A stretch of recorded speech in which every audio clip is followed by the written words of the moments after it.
All right, we're live. Hey, Hey, everybody. hey. Hey, it's good to see you, Steve. What's up, man? This is Crown Council Live. I'm Stuart Anderson. Steve, how are you?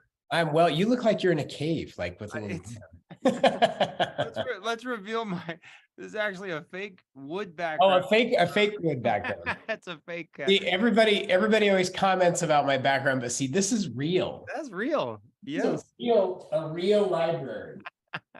Okay, so I'm just going to share this little tidbit of Crown Council history. So many in the Crown Council are familiar with my dad and your grandfather, Arthur Yes. Anderson, who had an amazing library at home filled with self-help advertising and marketing books. And so my mom, for my birthday last year, gave me free reign of the library to pick any books I wanted. And so I got these treasures, Sue. Nice. This one right here. Let's see them. This is a treasure. This is entitled Advertising, Its Principles and Practices. Okay. So this is my grandfather's advertising textbook from college. Wow. You ready for this? Wow. Printed. Yeah. You want to take a guess what year? What year it was printed? Take a guess. 1920. Really close. 1917. Oh my goodness. Yeah, so 100 plus years old, and man, it has some treasures in it. And I'll tell you what's really interesting about it is there's so many things when it comes to, human nature and just stuff that have not changed in 100 years. Wow. Just so many cool things. So any of his personal notes? Personal notes are in here written in the margins. And those are actually, some of them are more interesting than the actual textbook itself. Yeah. So anyway, it's the real stuff. It's not a, it's not a green screen. This is the real deal. Real, actual in our digital age. Yeah, our digital age, I actually have real books. You can touch them. We were on a mastermind call Monday night, Tuesday night. I was on a mastermind call, and the only thing the mastermind group wanted to talk about was that my hair looked nice. Oh, and I kept telling them that it was in fact not real. It was a it was one of those screens you can buy. It was an app. It's an app. The app for your hair. I like it. Thank you. Very good. Maybe it was AI generated hair. We're going to talk about AI today. This is real. This is real hair. Come on. This is real. Okay. Like my books. So today we have a really fun, different program, some recorded segments, some guests coming in. But I thought we'd do one quick, let me share my screen real quick. One quick screen share of Smiles for Life update. Yes. You see my screen? Is that okay? Yes, I can. Okay, crowncouncil.com, go to my directory, and in the premium member hub, we've gone over this before, but every week we update our Smiles for Life weekly totals. They're right there. And this is just a PDF that we post. So fun to see this number grow, almost to $1 million so far this year. And if your team is looking for how you stack up or your total amounts, this group will grow exponentially as we always honor our 10,000 and over group at the annual event. Last year we had over close to 40 practices over $10,000. So nice. Some are very strategic, Steve. They don't want us to see. Yeah, I know. They embargo the money and then they send it all in at the last minute. That ought to be against the rules, but it should. Holding out because they want to be a stealth, a stealth winner. Stealthy winner. I love it. It's so cool. I mean, this is when you really think about the unified effort that goes into doing all of this and doing so much good. It's so cool. Warms my heart. It is very cool to see those names and see the numbers. So cool. Hey, one other thing before we move forward is we want to highlight every week the fact that Crown Council members who take the best advantage of everything that we have to offer as a community and as a library, they are constantly working on their qualified member program. Yes. And right there in your directory, you will see the qualified member program. We wanted to highlight just one of those, and that is belonging to a mastermind group. Steve, while I navigate to this, can you just give a quick synopsis? What does that mean when they join a mastermind group? Yeah. So a mastermind group is you'll be in a group with 8 to 10 other dentists, or depending on your position in the office, we have mastermind groups for hygienists, dental assistants, front office. And the whole purpose is to have a group of peers with whom you share your experience, that you can mastermind with, problem solve, share new experiences, work on issues in your practice together. And it gives you different perspectives that you wouldn't otherwise have on your own. So one of the most valuable, I shared with all of our moderators last week when we met, one of the most valuable things that I've had in my personal and professional life for many, many years is this whole concept. So I highly recommend it for anybody and everybody who wants to create a culture of success. Nice.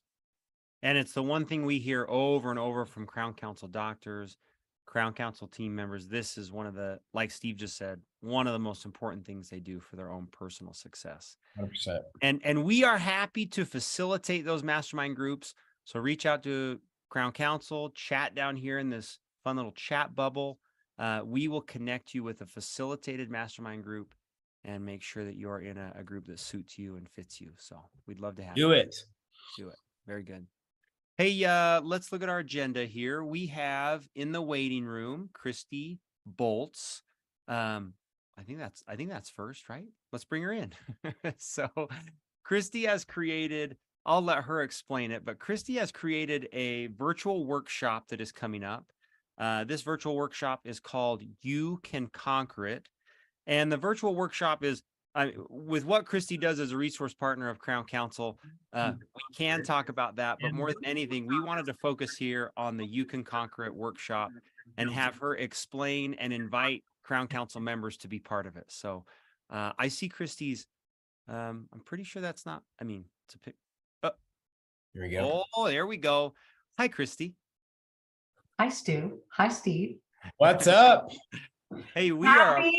Happy Memorial Day weekend. It is one of the best. Hey, it's Thursday. It's not the weekend.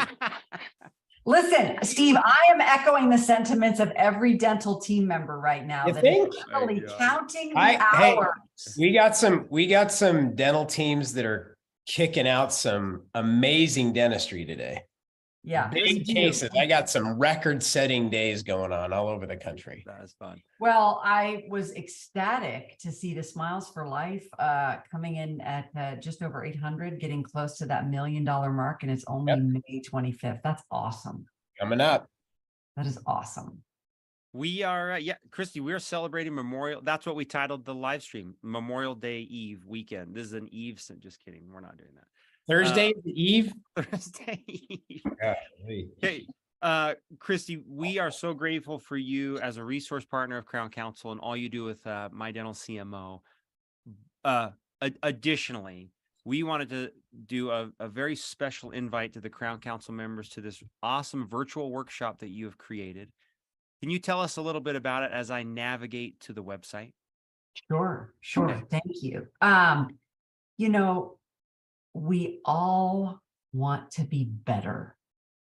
I think that's something that every member of the Crown Council shares, is this desire to be better practice owners, to be better team members, to be better people for the planet, and spouses and friends and partners and all these things, better daughters and mothers and fathers and sons. And one of the things that I've discovered that makes me better is this quality of resilience. And I came out of the womb with a little bit of that, but most of the resilience in my life that has made me a better person has come through my affiliation with the Challenge Athletes Foundation. And this workshop is an opportunity for every Crown Council member who can hear my voice to hear the stories of 16 incredible people. Now, I'm here to tell you, if you were going to buy this ticket at like a Tony Robbins style event, it would be like $2,000. Okay. Some of the speakers are world-class speakers who get paid professionally to speak, like Muffy Davis. Okay. Others are people like you and me, everyday Joes, who have a story to tell. And I think there's value in both. Okay. Patty Collins there, you see she's in the second row all the way on the right. Patty's got a prosthetic leg, and Patty also happens to be a retired colonel in the service. And Patty did not lose her leg in the service of our country. Patty lost her leg riding her bike to work on the way to the base. Oh. Okay. And so not only has she come back to be a great competitor, but she has also become a great ambassador for others. You see her there piloting another challenged athlete on a tandem. Okay. And then there's people like Beth James. Go back to that first row. Okay. Beth and Liza James. And the incredible story of what a mother can do for a child. Nice. And the community that goes along with that. And so each one of these people has some advice for me and for you on how to be more resilient, not only through their difficulty, but life since.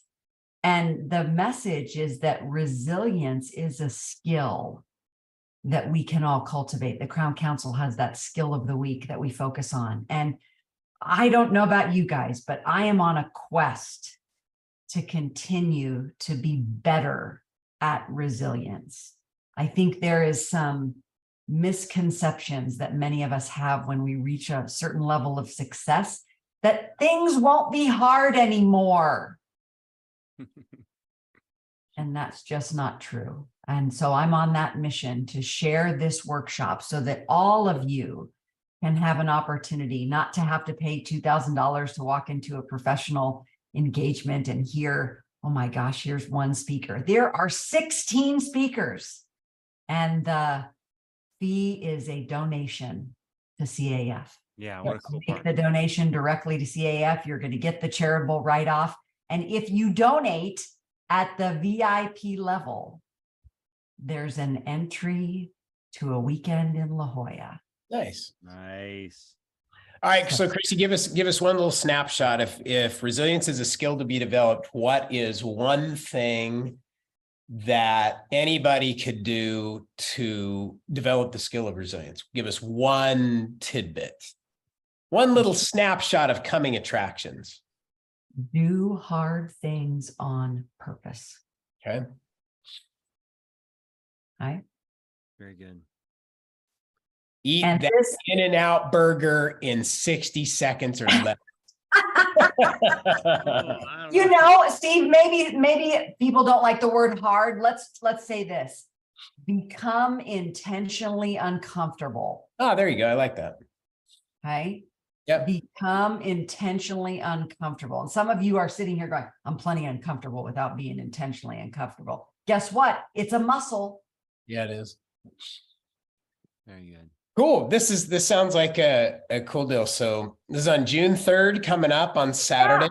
Yeah. So here's the thing. It's a Saturday and it's a TED Talk style format. It's virtual. So if you're thinking, Christy, I got commitments all day Saturday, register, get the recording, share it in your team meetings. Like there's going to be some fantastic snippets. So just because you can't be there live doesn't mean you shouldn't register. Sure. You register, you make a great donation, get access to the recording. You can share it with your team. Very cool. You I can love it. watch the entire program while you're doing something hard. Ooh. Huh. I feel like there's a bonus for that, Steve. It is, right? You should. You have to make an extra donation if you do something hard. Very cool. Thanks, Hey, Christy. Love the idea. We are Thank gonna- you, guys. We're going to get the Crown Council on board with this, and we love supporting you and supporting challenged athletes. So thank you. Happy Memorial Day weekend eve. Everybody keep kicking butt, as Steve would say, and producing like mad. And That's it. may we all take a moment to just remember those many Amen to that. sacrifices. Very cool. Thanks, Christy. Bye, Thanks. guys. Bye-bye. All right, Steve, we have got I've registered. I'm registered to go. I made my $250 donation. I guess yard work, is that good? Intentionally doing hard things? Yard work hard for you, Stu. I know. So it's like 7 hours of yard work, but we'll see. Hey, will you introduce, so I have a recorded version of the interview we're going to do, but you might know Jennifer Price better because of the Leadership Academy where you got to meet her personally. Yeah. Will you talk about this idea of why we brought her on the show? Yeah. So we're always on the lookout just for great examples. And so I don't know, not with the intention of holding somebody up as being the perfect example of everything, that everybody ought to be, but our whole objective in the whole spirit of the mastermind is to create a buffet of experiences from different people where we can all learn. I'm a huge believer that there's something that we can each learn from anybody. Everybody has a story, everybody, from which we can learn. And the Crown Council's filled with amazing stories, and some more dramatic than others. Some are ordinary everyday stories from which we can learn a lot. Some have overcome, amazing obstacles, but there's always something to learn. And this one is no exception.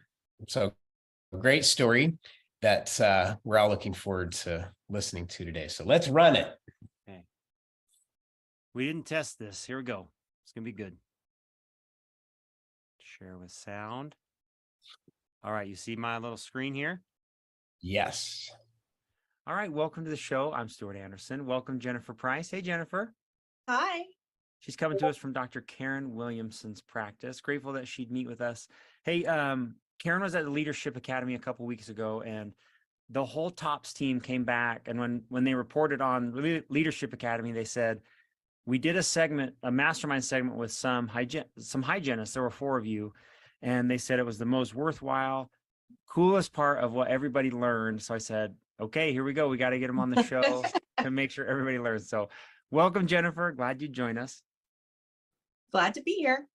So I've got your little bio from the website. You mind if I'll just run through it real quick, and then you can fill in any missing spots? You can. Okay, so Jennifer has 20 plus years of dental experience, started working in the industry at age 17 with the Yes. North Mesquite High School Co-op program.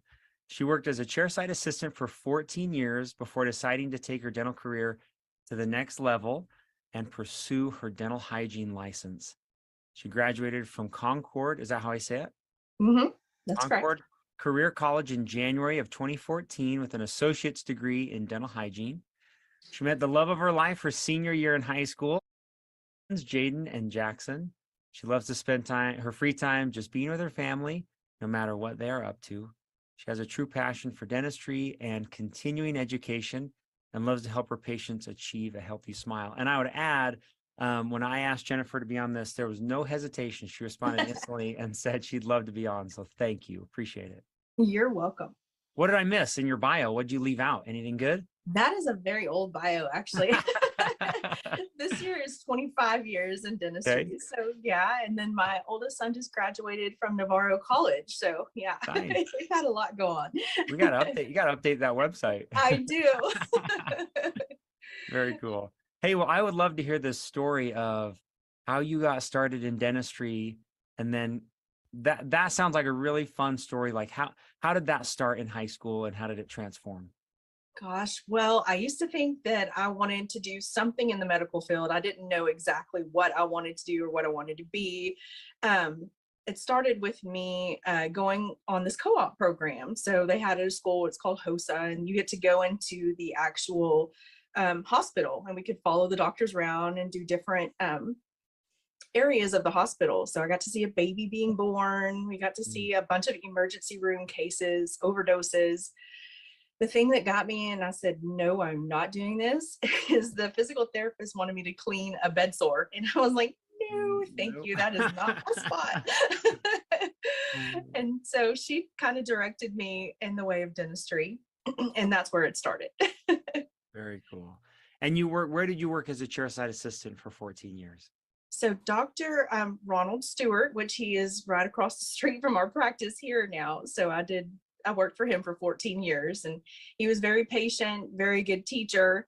And I just kind of got thrown into the fire. His assistant that was there, she was absent a lot.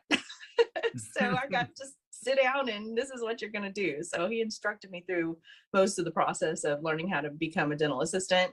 And then at that time you were grandfathered in, you didn't have to take classes or anything. So I took my boards and became certified, registered, and all that stuff through him. And it was just a test that you had to take. What inspired you to move on from there to go to dental hygiene school? Well, I always knew that I wanted to do more than just chairside assisting. The hygiene department looked really interesting and fun, like more one-on-one patient relationships instead of having to sit with the dentist all day long. You actually got to know the patient a little bit better and just build a different kind of relationship with them than you did when there was another person in the room actually getting to have a conversation and do that. So I decided to do hygiene. He kept trying to push me to become a dentist, and I was like, there's no way. I don't want the overhead. I don't want to deal with employees. Yeah. So I took the easy route. And how did you arrive at Dr. Williamson's practice? I knew of her through a friend, and I knew she had a really good practice. And at the time she didn't need a hygienist. She already had one. She'd been with her for a long time. And I thought, well, I'm just going to drop off my resume anyways, in case something happens. And I was actually temping a lot after I got out of hygiene school, and I was going to take a job for a lady in Dallas. And I had just prayed and prayed, like, I do not want to be at this office. Can you please open something closer to me and not in Dallas with all the traffic? And she called and she was just like, I have your resume here. I'm looking to change my office, and I wanted to know if you were still available. And I was like, oh, yeah, a lot of people don't believe in fate or God, but that's what I do. And I was like, well, God wants me there. And so that's what happened. She actually didn't get to do my interview. It was a really sad time for her because her dad ended up being diagnosed with cancer. I'd lost my dad the year before to cancer. And so I met with her front office administrator. She was the only front office person she had at that time. And so she actually did my interview, and we talked a lot, but we kind of built our bond and I guess we kind of got strength from each other going through the hard times. So it was where I needed to be. Great story. Very cool. When you look at the two different practices, what makes Dr. Williamson's practice different? I think she just invests so much in us and her patients. You can just tell she cares more about what's going on in the patient's life medically. She tries to delve into why are things happening instead of just let's fix it or let's put a patch on it. She wants to know, why are you getting cavities? What can we do to help you with your sleep? It's just so many other aspects, more than just dentistry. So I think that's the biggest thing, is she tries to look at the whole picture and not just what can we fix now. Nice. Very good. Yeah, I was talking yesterday with one of the Crown Council resource partners about that. The general attitude of Crown Council members and doctors that you are the front line of defense when it comes to overall health, whether it's just fixing a tooth problem. I feel like Crown Council doctors are moving away from that concern with overall health and taking care of patients from a healthy standpoint and making sure that it's not just a tooth that they're fixing, but Right. helping overall. So very cool. Hey, maybe you could talk a little bit about what you do or what you think you do that makes the biggest difference in your patients' lives, and how you connect with them, how you make your patients feel important and part of your practice. Can you share a little bit about that?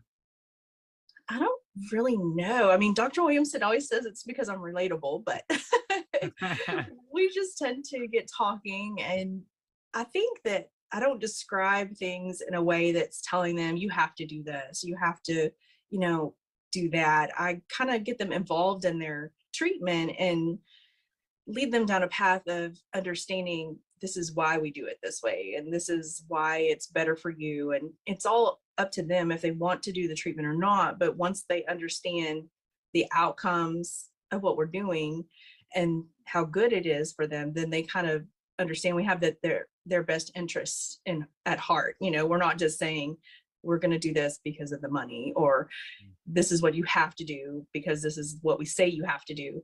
It's more getting them involved in their treatment and understanding that we want what's best for them, and this is going to be better for their overall health and total outcome than just, you know, let me slap you in the chair and do a quick cleaning and I'll see you back in 6 months. Right. I love that. Very good. And that takes a lot of training and work as a team. Would you say all the hygienists in your office feel that same way? Is that a part of your culture, or is that you specifically? No, that's definitely part of our culture. We all three, there's 3 hygienists here. So we're all on the same page of what we need to do for our patients. And our patients know if they see any one of us that they're going to get treated the same way. You know, we treat them like they're our family, and this is what we would do for somebody in our family. So we're going to do it for you, and we don't treat you any differently. Nice. I asked Tanya and some of the TOPS team, what were some of the questions they asked you at Leadership Academy? And one of them was, what have you learned over your lifetime that can help maximize your productivity in the office? What are some things you do? My biggest thing is just always being prepared for the patient. I want to make sure that everything is in the room that I'm possibly going to need. If we've talked about whitening in the past, you know, have some trays or some alginate up in the cabinet if we need it. You know, everything's just always there. So I don't have to leave the room a lot, and I don't have to go ask a bunch of questions of other people. So we know, okay, if you need a filling, we can talk to you about the filling. We can see if there's time in our schedule, maybe we can work it in. It's just always being prepared for that patient for the day. And that's what I always tell everybody. You have to do your chart reviews. You know, you have to know what was told to them last time. If we have talked about bleeding every single time they come in, be ready to do a gingivitis therapy or scaling replaning, or just be prepared. Because like, you never know, they may say, yes, let's go ahead and do it. So you want to be able to get it done as quickly as you can. Yeah. And will you tell everybody what you're doing today at the office? You are there, but you're not seeing patients. That's Right. an interesting thing. What's going on? So she lets us have 1 day a month. We call it a reset day. And we actually get to come in, we get to restock, we get to do any updates in our programming. What else do? We order supplies if we need to order supplies. We all get on the same page. We have a little meeting, kind of recalibrate, make sure everybody's saying the same things and doing the same things, because we're always adding in new technology. So the microscopes are fairly new, 6 months, I think, is what we're going on now, actually using them. So just making sure that we're all on the same page as far as patient care, and making sure the office is all pretty much the same. All the rooms are stocked and the same. What a great idea. I mean, because Yeah. that just gets lost in the hustle and bustle of every day. So what a smart thing to do. Very good. Another question that Tanya had me ask you is, how do you partner with your doctor to recommend treatment? So the biggest thing is getting on the same page as her and knowing what she diagnoses most and what things look like. So if patients have big cracks in their teeth with silver fillings, knowing, okay, we're going to go the crown route. So kind of have all of that information ready for her before she ever comes in the room, and photos up on the TV screen. And we've already kind of pre-warmed, I guess you want to say, the patient, preheated the patient. So that way they're ready for her when she comes in, and when she says crown, they're not just totally shocked by, oh my gosh, I'm gonna need a crown, because we've already talked through that a little bit. Smart. Yeah, really smart. Jennifer, if you were going to go back, this is kind of a 2-part question. So is there anything that you would change along your path in dentistry, something that you wish you would, if you were to go back in time and warn young Jennifer, is there something you'd do different? I don't know, because everything that I've done has led me to where I am. So Right. I don't see changing anything, because my assistant years were great. I learned a lot there. We did ortho.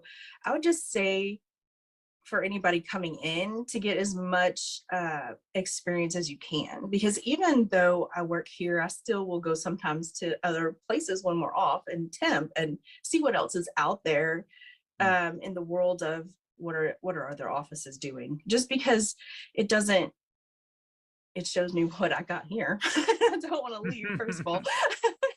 And just what other dentists are out there saying, because there's so many that are there that are not educated in all of the new technologies, and they don't know what's best for the patient. So just spread the knowledge too while you're out there, and help as many people as you can. That's great. That's great advice. And that was kind of the second part to my question is, what advice would you give to maybe a young hygienist or somebody just starting in dentistry? Just to know that what you learned in school is not all that's what's out there. Just always continue your education. That's the biggest thing, is she invests in us so much in continuing ed and just learning new things. Because whenever I was in hygiene school, we didn't talk about myofunctional therapy. I mean, there's so many departments out there, tongue ties, just different routes you can go. And hygiene isn't the only thing you can do, because there are other aspects of dentistry that a hygienist can practice in, where you don't even have to be in the office. You can do, like I said, the oral facial myofunctional therapy in a Zoom call, and help your patients that way too. It's just always learn. That's my biggest tip, is just always learn. Because even Dr. Williamson has had a lady come in and teach us how to use our Cavitrons correctly. They don't teach you that in school. You whip it out real quick and show you, but they're not used always the way it's meant to be used. And it just helps you in the long run to educate yourself. I love that. Very good. I can, Jennifer, see by talking to you why Dr. Williamson won Best Doctor to Work For. Incredible team, Right. Surrounding herself with people like you. So thank you very much. Grateful to have you. Yeah, you're welcome. It was good to talk to you. Hey, you too. Good luck with your reset day. Thank you, Stuart. Hey, bye. Bye. Very cool. World-class office right there. Yeah, it Dr. is. Williamson does it right and is a great leader, has a great team, and they work at it very, very hard. And they play hard too. Nice. They have a great time together. They're an awesome bunch. Hey, and I interviewed Andrea Bina from Just for Grins, the Angwins. We'll do that next week. So same thing. This incredible hygienist from a team that really works hard to make the team incredible. It was funny when I interview Andrea. You'll listen to the interview. I kept asking her. I ask her a question, and I say, "What makes your practice amazing?" It's amazing. I said, "Well, what is it about your dentists that you love?" They're amazing. She just kept saying amazing. Anyway, very fun. Hey, well, we've got our guest in the waiting room. Let's bring him in. This is Mark Blunt from Curve Dental. And we met Mark recently, and we're excited to have him and Curve Dental as part of the a new resource partner. And we're grateful that he'd share a bit of time with us. Hey, Mark, grateful to have you on. Hey, how's it going? Mr. Mark, good day. Hey. Are you coming to us from your home, or are you coming to us from the cloud, Mark? Through the cloud into my home. Through cloud. Everything's in the cloud, especially when it comes to Curve. That's right. That's where we live. That's it. Hey, Mark, I've got a short bio for you, but if anything, I want Crown Council members to know that Mark has been in this for 35 years, building business to business marketing teams and technology companies. And Mark, the only thing that I spent time on your website yesterday was exactly what Steve talked about, which is how cool this cloud-based software is, why practices are moving to it, and obviously how it can help them. So maybe, should we start there? Why practices are moving over to the cloud? Go ahead. Yeah, sure. Yeah, so I think healthcare in general has been in the cloud for quite a long time, but for whatever reason, the dental market has been a little slower to adopt, but we are seeing that change. And I do a lot of market research just for my own sanity to kind of keep up with what's happening. We definitely see a big movement right now, finally, to the cloud. we've been in the cloud since 2004, so we've been kind of waiting a while for this to happen. And so based on the most recent research, about 10% of practices changed software in 22. That was the last period we researched. And a great number of those, a majority of those, are moving to cloud. So we're starting to see that that's becoming the choice. And our data really shows, based on future intent, that same trend is going to continue. And another interesting data point is that the two big guys in the market are the server-based companies are losing market share, which also shows that I think people are moving their mindset over to the cloud. So right now we've got about 20% of the dental practices in North America that are running cloud-based solutions.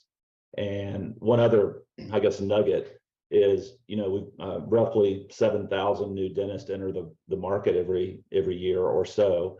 And we see an awful lot of the people coming over the curve that are new practices. And it makes me realize that, these younger dentists that grew up with cloud, probably the first generation that really grew up in the cloud, that's where they're looking almost exclusively. So we see, I'd say about 20% of our new customers every month are new practices. So definitely seeing a lot of movement in that direction. It's a hot topic right now. We do an awful lot of events, and increasingly, we're kind of swarmed by more and more people than we used to in the old days, because cloud is now kind of on their radar. Mark, you and I have talked in the past Yeah.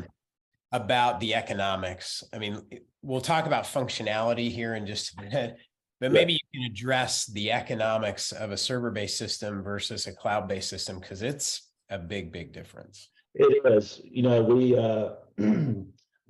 We kind of peeled back the onion. When people move over to us from a server, I love to talk to them and understand the difference in the sheer dollars and cents.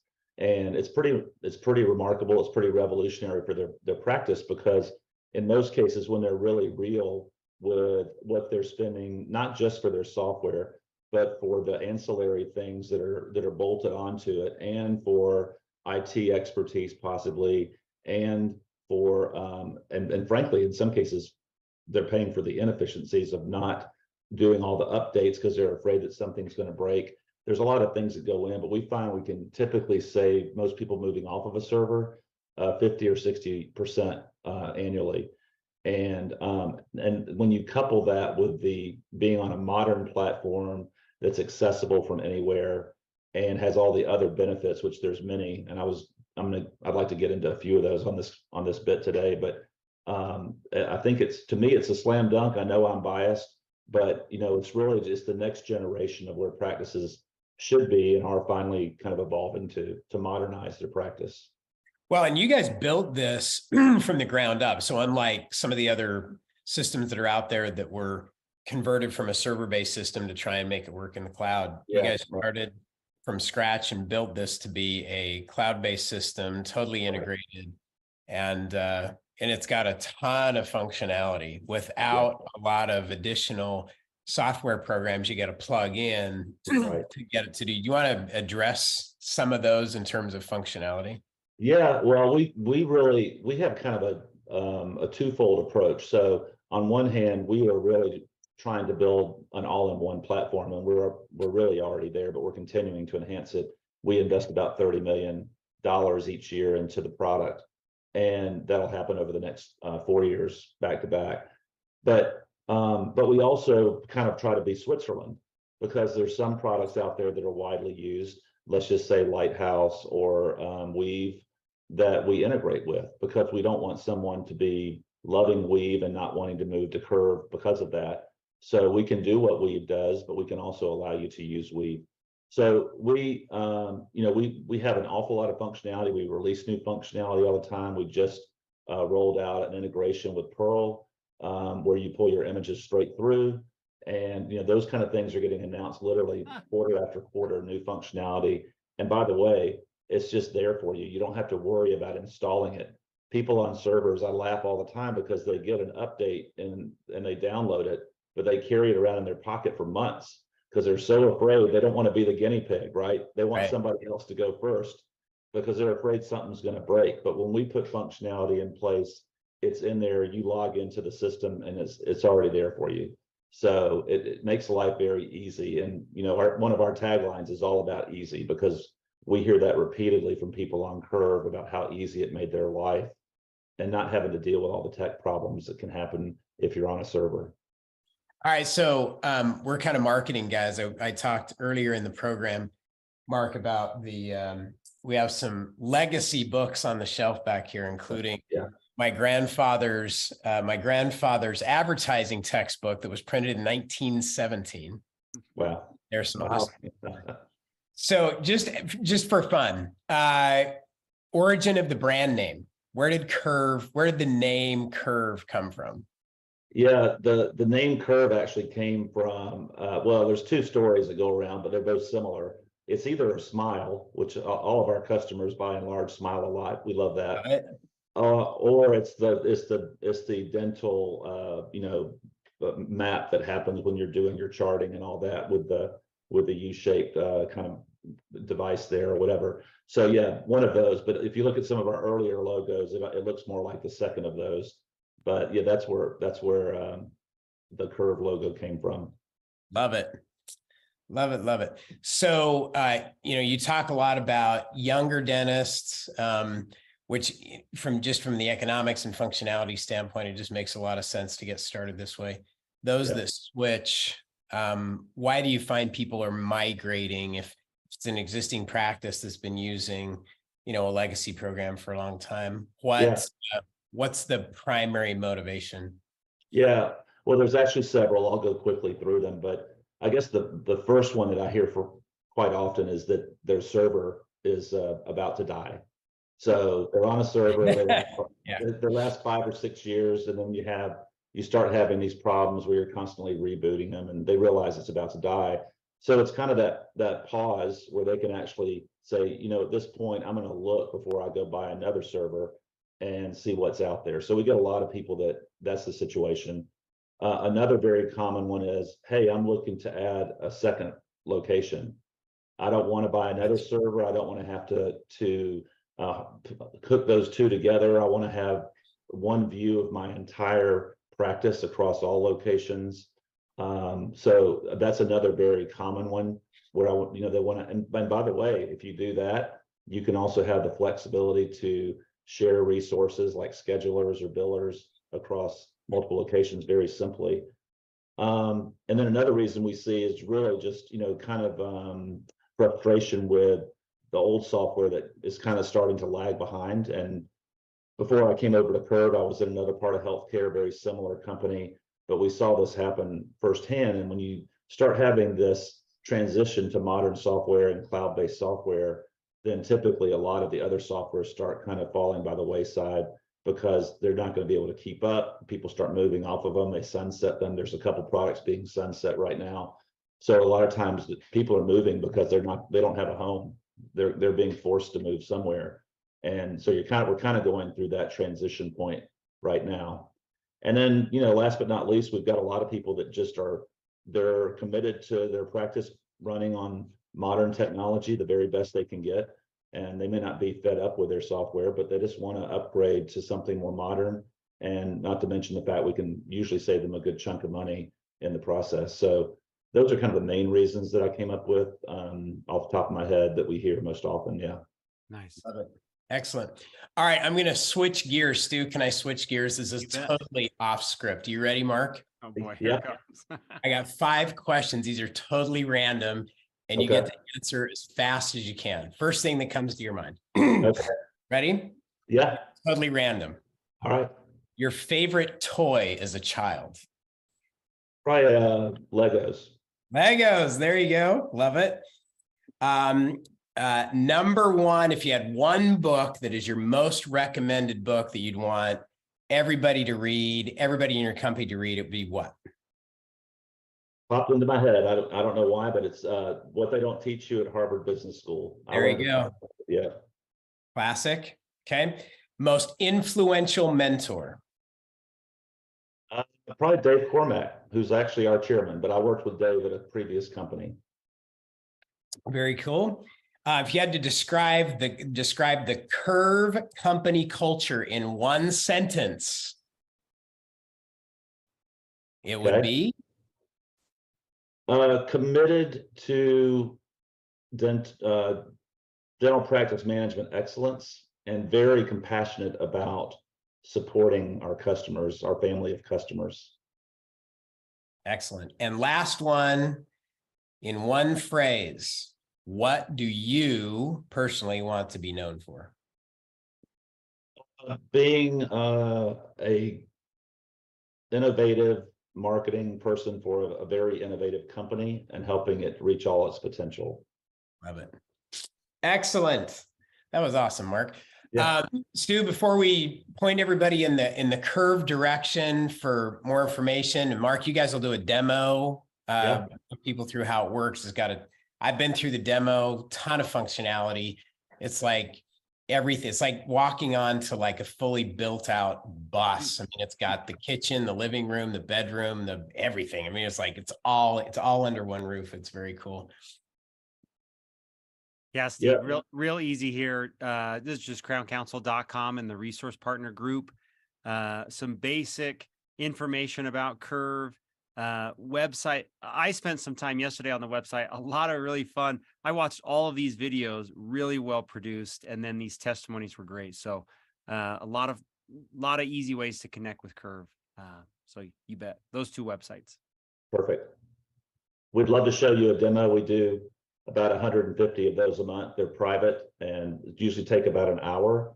So we always encourage people, get your staff around a table, have a sandwich or something, and just listen and learn and ask questions. Very low pressure. It's just really a product tour, but we're real proud to show it off. We've been, like I said, building this thing for 20 years. So it's kind of like showing off your pictures of your kid or something like that. So Love it. Thank you, Mark. Mark, thank you. And Thank thanks you, for your innovation and everything you're doing to push dentistry to a higher level. Thank you, man. I appreciate it. Thank you guys for having me. Thanks, Very much. Mark. Appreciate you. Okay. Thank you. Should we tell Mike that we were just talking about his company? Oh yeah, When he comes on? they're fully integrated. The two of them are fully integrated. That's pretty Purple cool. and Curve. Yeah. So yeah, let's bring our next guest on. Mike Buckner. He was texting me. He's like, "Hey, I'm in the waiting room. What's going on?" And I said, "Well, We're talking about you, dude. we're talking about you with the company that we have on." So kind of a fun thing. Good segue to Mike and Pearl is how they integrate with Curve and how these two companies are working together. What's up, Mike? Were your ears burning? We were just talking about you. Yeah, they were. I was wondering what was going on. So Mike Buckner here from Pearl. Mike, we've had a really fun, long history with you. We were recently together at DDMC where I was blown away by your presentation. And I've been to a lot of meetings, a lot of dental meetings, and the buzz that was your booth after your presentation was something very fun to see. He was not handing out $100 bills. He was just talking about Pearl. But we are so grateful to have you on. Thankful to have you talk about everything that you're doing. Thank you. Man, Thanks Steve, so much. I feel like we need to start with the questions you ended with. Those were good. That was All fun. right, we got different ones for Buckner. Okay. All right. So Mike, all things AI all over the news. Yep. With the advent of, ChatGPT went live a few months ago and everybody's talking about it. And it's, everything from, the doomsdayers saying it's going to destroy humanity to others who saying it's going to revolutionize everything to others who say it's going to wipe out millions of jobs. I mean, a lot of talk about it. Kind of reminds me back when, the internet first was born. I was gonna say there was a lot of speculation about the internet too, right? And look where we're at. Yeah. Yeah. So Pearl specifically is an AI company, specifically on the clinical side. You and I have talked a lot about it. I've been through I've taken the tour. It's very, very cool.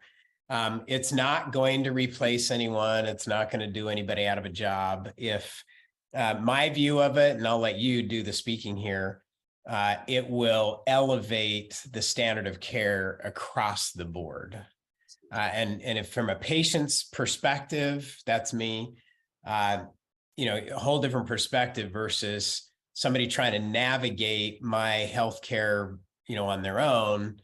What Pearl does is it integrates millions and millions of records and thousands of dentists diagnosis and integrates it all so that I can see more clearly and I'm able to look at things that I ought to be looking at. So end of conversation. Thanks, Mike, for joining us. That was my high level non-clinical description of what it does, but maybe you can kind of give us the latest what's going on, how practices are using it and what the results are. Yeah, absolutely. So you're right. I mean, AI is kind of everywhere right now. Everyone's talking about AI, a lot of speculation, good, bad, all over the place.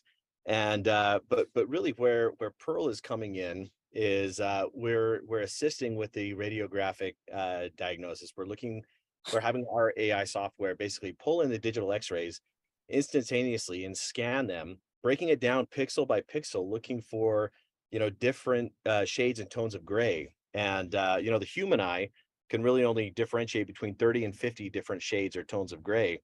But our AI software is able to really go in and differentiate between 550 and 750 different shades and tones. So we're able to pick up early stage caries. We're able to find things that, especially with how rushed a lot of our practices are, how limited time we have, it really helps bring the team together, kind of highlight areas where it's saying, hey, just might want to check these areas here, not diagnosing, but rather kind of highlighting them as predictions, so that everyone's on the same page and we're providing the highest standard of care to our patients. Nice. Mike, one of the things I talked to Steve about this when we were talking about bringing you on is, and maybe you guys can collaborate here, is how is this integrate with case acceptance? A really cool tool in my opinion. Yep. When Pearl is in the practice. Steve, how do you see that working? Well, in fact, Mike, why don't you start on that, because you teach this. I mean, you're showing dentists how to use it in patient communication, that it's not just the dentist's subjective opinion, that when you incorporate Pearl and AI, it's like, okay, now we've got some objectivity. Here's the areas of concern. What specifically do you train in terms of verbal skills and how you discuss it with the patient? Absolutely. I think that there's some thoughts out there that might be, patients sometimes have a hard time trusting, dentists, and that's no slight on any dentist or any clinician at all.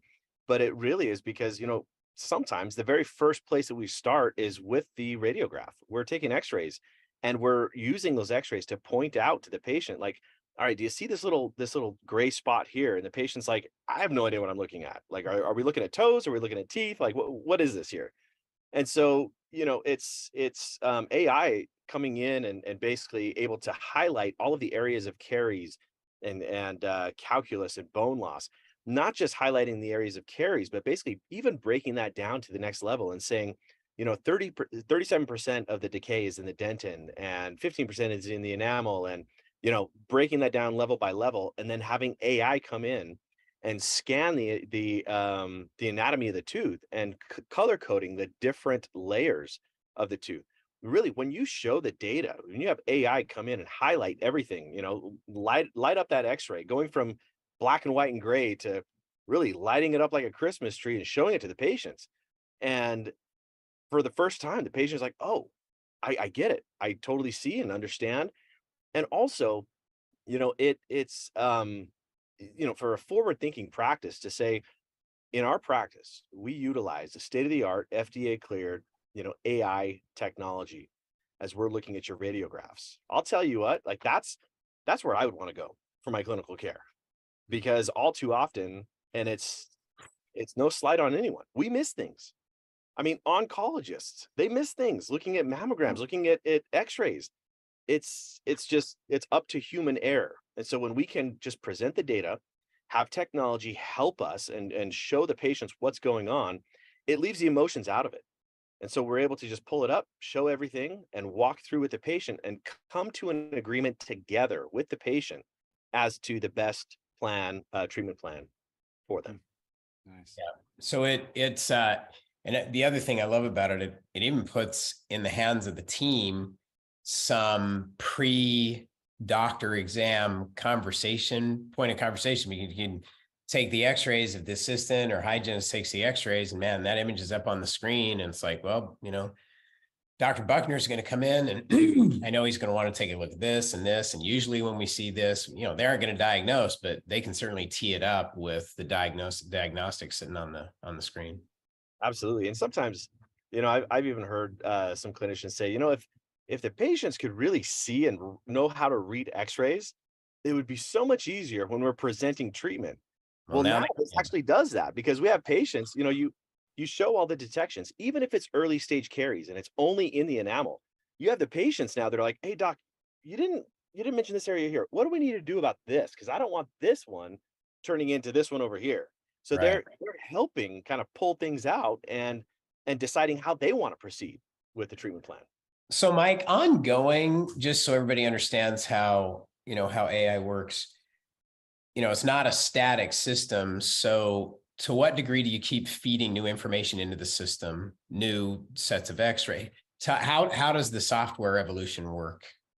Yes. So there's a few components there, with the AI technology and with machine learning, also in conjunction with clinicians that are constantly improving the models, right? Like we're looking at feedback. It's not a matter of, we're pulling in everyone's x-rays and improving the system. That's not how we do it. And in fact, that's in most cases, that's illegal. We make sure that as we're looking and we have our programmers and developers and clinicians behind the scenes, we're constantly improving the models. We're constantly improving the accuracy. And even over the last 6 months, what we've seen is the accuracy of detections has dramatically increased. And that's just going to continue. It's the evolution of technology that just is rapidly increasing, and we're just going to see it get better and better. Very cool. All right. Are you ready for 5 questions? These are random. Has nothing to do with what we just talked about. All right. And this one's a little unfair, Buckner, because I know some things about you. So some of these questions are going to be very personal. So just for everybody who's watching, Mike has twin boys, and their favorite babysitter happens to be a member of my family. One of my twins is the favorite babysitter of his twins. Twins are a whole different experience. Your favorite twin habit. They do things, they got their own thing going on. So what's your favorite twin habit? I would say what cracks me up the most is, they are different personalities, but they will at the same time, within seconds of each other, both be like, I gotta go to the bathroom. Like their systems are just so in sync. They're like, yep, let's go. We're going together. All right, next one. If your business style, your style of doing business, were going to be characterized by an animal, what animal would you be? Wow, that's great. I love the analogies of the lion, right? Okay. Always on point, and yeah, I'll just leave it there. Last nonfiction book you read? Oh, my thing is I've got a whole library of audibles. So with one my you listen to. time, Last one you listen to.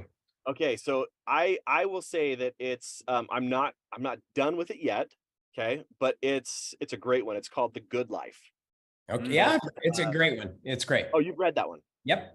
Awesome. Yeah. Awesome recommendation. Amazing. And last one is you are one of the best persuaders that I know. We've worked together for a long time. You know how to communicate in a compelling style. If you were going to identify one secret of persuasive success, what would it be for you? Because everybody's in the business of persuasion. So what would it be? Emotions and storytelling. There you go.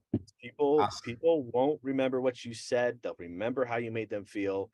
And when we can evoke, stories and emotions, we relate so much better with individuals out there. That's it. Love it. Hey, thanks for the explanation of Pearl. If for those who want a demo and want to go through the whole, go through a demo deal, this is where you go. Stu, you want to give them that? Yeah. So this is Pearl's website, and it is right there, right at the very beginning. Request a demo. Very easy. I was going to bring this up while Mike was talking. I didn't want to disrupt him, but I mean, there's so many great examples and information on this website. So hellopearl.com is where you want to go. Love it. Hey, Is that Mike, right, thank Mike? you. Is any other suggestions there, Mike? Is that where you want them to Yeah, go? I would say, if there's any specific questions about what we've discussed, feel free to reach out to me as well. I've got some resources I can send over to you. But my email address is mike@hellopearl.com. Easy. Cool. Thank you, Thanks, Mike. Thanks for being with us, and thanks for spreading the word. All righty. Thanks so much. Yeah. See ya. Bye. When he was with us at DDMC, you'll probably remember that story he told about his wife being diagnosed. That was Yeah. the most powerful part of the presentation. He's was. he's right on with telling stories. So very cool. It's gone fast, Steve. It's over. Let's plan the next one. Good show. Hey, Appreciate I'll tell you one last thing. Yeah. Stu, since you and Christy were talking about Memorial Day, it sometimes gets lost, the purpose of the holiday weekend. And obviously the purpose of it is to honor those who sacrificed a lot for our freedom. And one of my favorite traditions for Memorial Day is, here in Dallas, Texas, we have a national cemetery, very, very similar to Arlington National Cemetery. There are a few of them scattered around the country, and they will place an American flag on every single gravesite at the Dallas Worth National Cemetery this weekend. It is an amazing sight to see all those green rolling hills and the American flags flying on every gravesite. So I challenge everybody sometime during this weekend that comes up, whatever's appropriate for you, take a minute. We got a lot to be grateful for. We do. Absolutely. Thank you, Steve. Thanks, man. Thanks, everybody. We'll see you next week.